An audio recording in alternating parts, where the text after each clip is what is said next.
Hello guys! Welcome back to another video. This is Ferliche TV.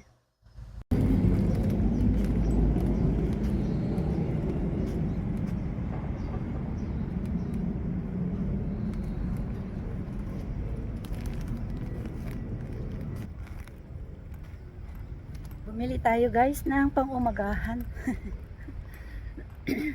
Dahil wala akong makain sa bahay ay bumili ako ng bread. Ayan.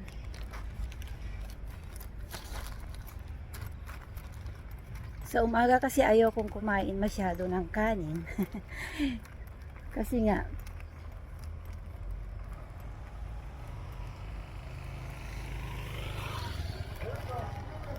dito sa amin guys, pagbaba mo lang ng bahay ay marami ka nang mabibili ditong mga pagkain na pwede mong kainin. Ayan, mga restaurant din yan.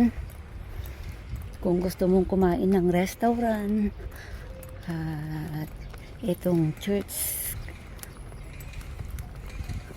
Ano to? American church. English ang service nila yan dyan guys. At dyan din sa Nice to See You, ito din yung ano to? Ayan, marami ka ding mabibili dyan na pwede mong kainin. Dito ang lugar ko guys.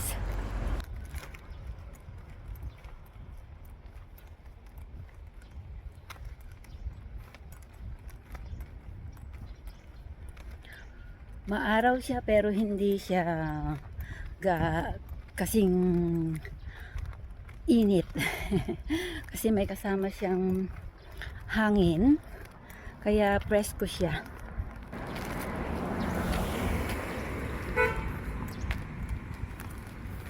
Ito din, church din yan oh. Nagkalat guys ang mga church dito sa Korea.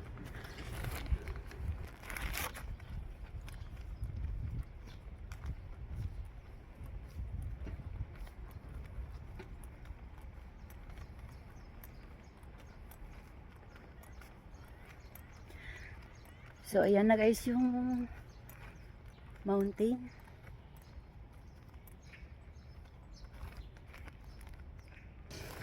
At ito meron ding supermarket.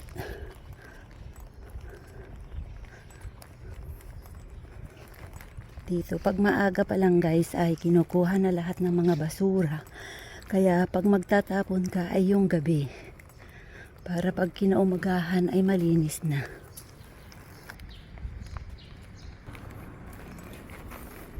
Mayroon ding dry cleaning dyan. At ano, ang ganda ng sasakyan na ito. At yan na nga yung bahay namin. Yan yung building. So ang lapit lang guys, di ba? Malapit lang kami sa lahat ng pwedeng mabili, or malapit din kami sa munisipyo, sa school, elementary and high school. Malapit lang din kami dito. Lalakarin mo lang, tapos yung bus stop malapit lang din. Kaya malapit kami sa lahat. Maganda pa yung place namin. Kasi hindi siya maingay. Ayan, malapit sa mountain. Nag-iisa lang yung sasakyan ko dyan kasi lahat may pasok sila. Ako lang ang wala.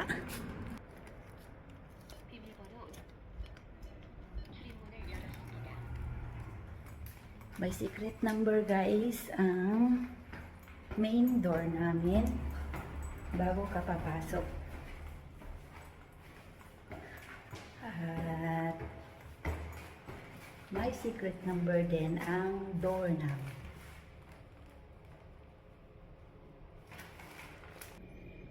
So, ito yung binili ko guys, pang toasted bread. At ito, hindi ko alam kung anong pangalan. Anong pangalan niya? Ito, meron siyang palaman sa loob. Ito-toast ko yan.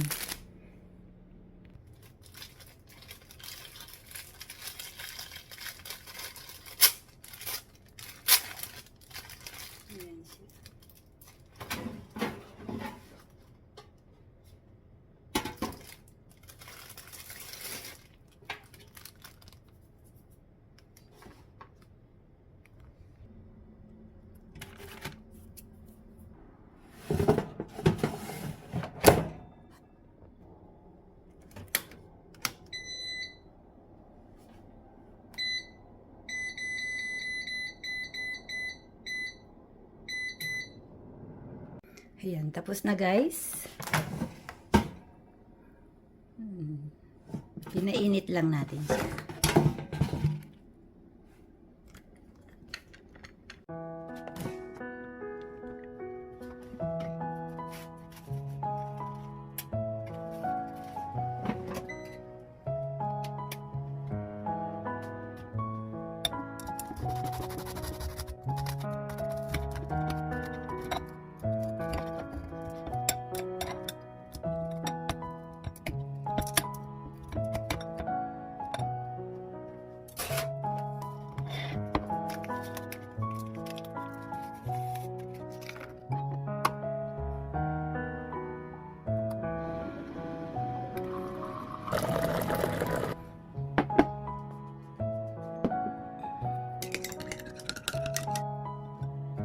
Kain tayo guys.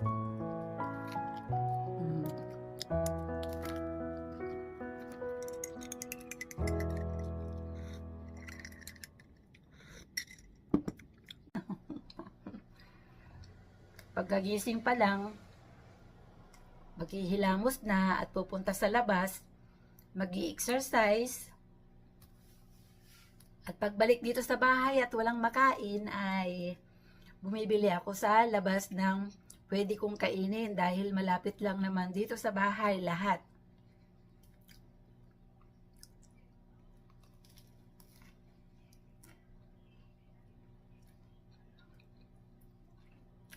Kung noon ay pangarap ko lang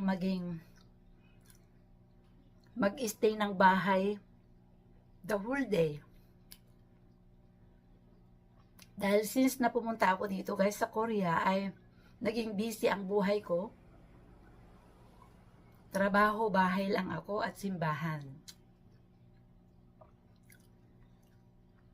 At ngayon malalaki na yung aking mga anak at may mga trabaho na sila. Kaya nag-stay na ako ng bahay. Pero part-time lang naman ako guys.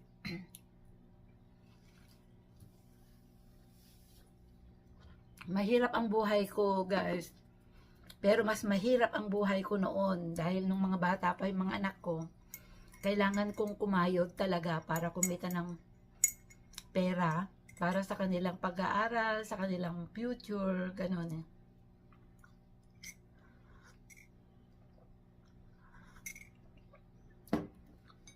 At yung hirap na yon ay napalitan ng ginhawa. Kaya tuloy lang tayo sa buhay. Pag may hirap na dinadanas ay patuloy tayong lumaban. Magtrabaho lang para kumita ng pera at mag-ipon. Yan ang ginawa ko. Kaya ngayon, dahil medyo matanda na ako or hindi medyo, matanda na. Matanda na, kaya mag-ano na lang tayo, pa-chill-chill na lang. Dahil sabi ko nga, mag-ipon kayo habang bata pa. Kung ano yung mga naranasan ko na ngayon ay medyo maginhawa na kung kumpara noon, mas maginhawa na ang buhay ko.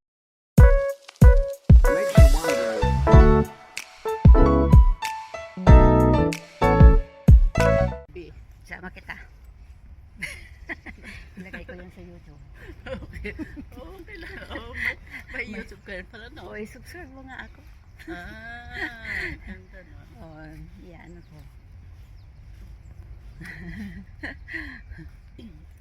Lakad-lakad lang kami.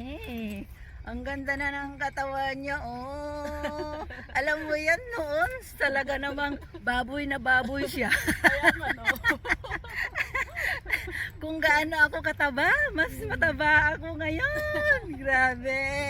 Ang ganda ng katawan niya, oh. Ini-maintain ko yan, gagawin ko din Gusto yan. gusto yung malaman ang secret? Oh, sige, yan mo nga. Magpaano ka? May mga kasama din ako. Oo, dun sa sa'yo sana. Yung sana? Oo, kayo sa akin. Join, punta join. kayo doon para Iyan mo matignan nyo. muna. Oo. Sige, sabihin ko muna sa kanila kung pwede. Ayun. 11:50? Well, Mm. tapos, siya, psychiatrist siya. Tapos, mga pibo ba? Mga seal.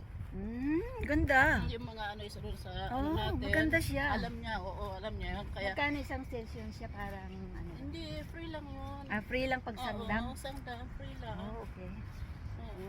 Mm. So yan ang ano, kung gusto mo i-meet kami dito sa cafe, dito Dito lang sa kape? Oo, Oo. pwede. Mm. Cafe, Pupunta coffee siya shop. dito. Mm. Tapos pagka nagsangdam ka, may free siyang Oo. ipapaano sa'yo? Oo. Ipapatry? Oo. Oh. Kaya nga kaya sabi ko punta ka sa office kasi makikita mo yung mga ano doon. Kasi kung kapag dito lang sa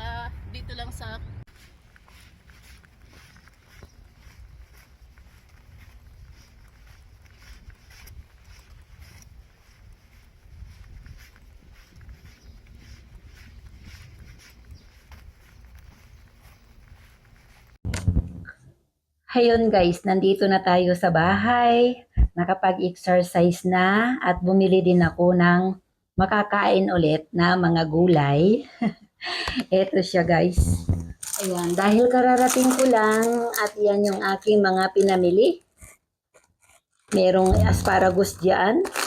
Meron yung karne, sampang sanggupsal.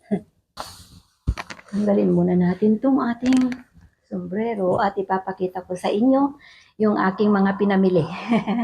Dahil hindi ko guys nadala yung aking lagayan na parang basket, kaya dito ko inilagay. Buti na lang guys, nakabili ako ng asparagus. Ayan, yung asparagus natin. Bili ako, 2,900. Tapos ito yung samgyupsal natin, nag-sale siya, kaya ano na lang siya, 13,400 na lang. At bumili pa rin ako ng kulitis, 1,800. At alam niyo guys, bumili ako ng squid. Wow, ewan ko kung piprito ko or aadobohin ko, ang sarap nito. At yung ating banana, yung ating mushroom, ilalagay ko dito sa kulitis. Lagi akong bumibili guys ng kulitis. Dahil gustong gusto ko siya at mavitamin. So, ito lahat guys yung ating mga pinamili. Yan. Tanggalin natin yung ating. Yan guys. Everyday market day. Sa akin dahil bawat labas ko, bili lang ng bili. Ganyan ang buhay natin. Kahit walang trabaho, kakain pa rin. Alangan namang pababayaan natin yung ating sarili. Kain pa rin hanggat may naibibili or may nakakain. Dahil lang ganda guys ng panahon ngayon. Kaya, noon kasi kahapon ay umulan siya. Kaya hindi ako nakalabas.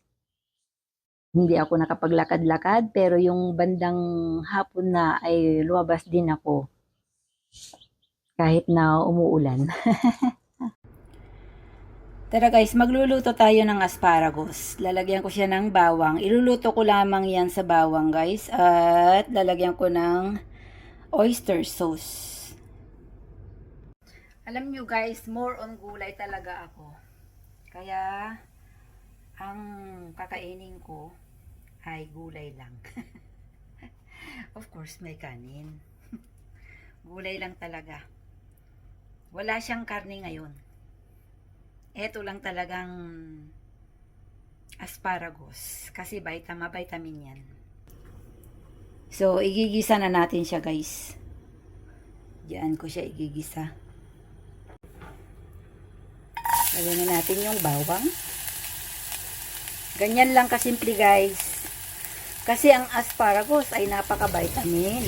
So, ganyan lang natin siya iluluto.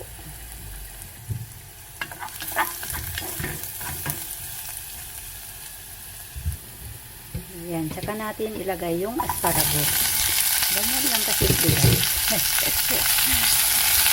Kung gusto mo ng ma-vitamin pagkain, ay huwag kang masyado sa mga karne at mga ma-oily na pagkain. Pero nilagyan ko to ng oil, hindi naman marami, konti lang. Saka lagyan na natin siya ng konting oyster sauce. Konti lang guys, para hindi siya maalat. Yan, tapos ang ilalagay natin betchin ay yung beef powder.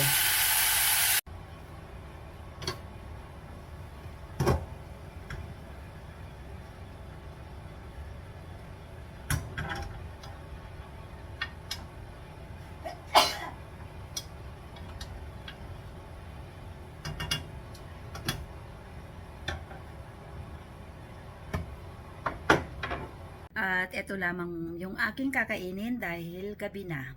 Ang oras na dito ay ano na yata, alas 7. Ayan, oh. Yan, 7 na ng gabi. Mag 7:10. Kaya ito na lang yung kakainin ko. Ano siya, madaling matunaw. Ayan guys. Kain tayo. Yung asparagus at yung kanin ko. Tingnan nyo yung kanin ko. Konti lang yung kanin ko guys. So yan yung aking kakainin. Kain tayo guys. Basta gulay, masarap na sa akin. Kahit everyday gulay, okay lang sa akin. Mabubuhay na ako. Dahil more on gulay talaga ako.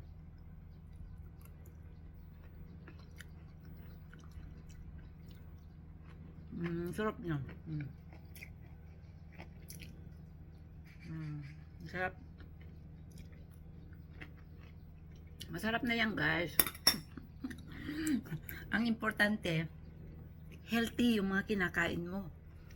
Hindi puro yung masasarap nga pero hindi naman siya healthy. Paminsan-minsan lang tayo kakain ng mga masasarap na pagkain. Kaya kanina, pagka dating ko dito, galing ng mountain, doon sa Mount Pinnacle, ay kumain ako ng niluto ko nung isang araw na kulitis siya. Kulitis na mayroong mushroom. So, yun yung kinain ko kanina, guys. Hindi ko na ipinakita kasi paulit-ulit na lang ba yung kulitis na may mushroom. So, hindi ko na ipinakita. Ngayon, dinner, pinakita ko dahil ngayon lang ako nagluto ng mushroom, ng asparagus na ganito. Kasi ang mahal, guys, ng asparagus. Mahal ang asparagus. Yung niluto ko na yan ay 120 pesos na. Kukunti lang. Pero okay lang.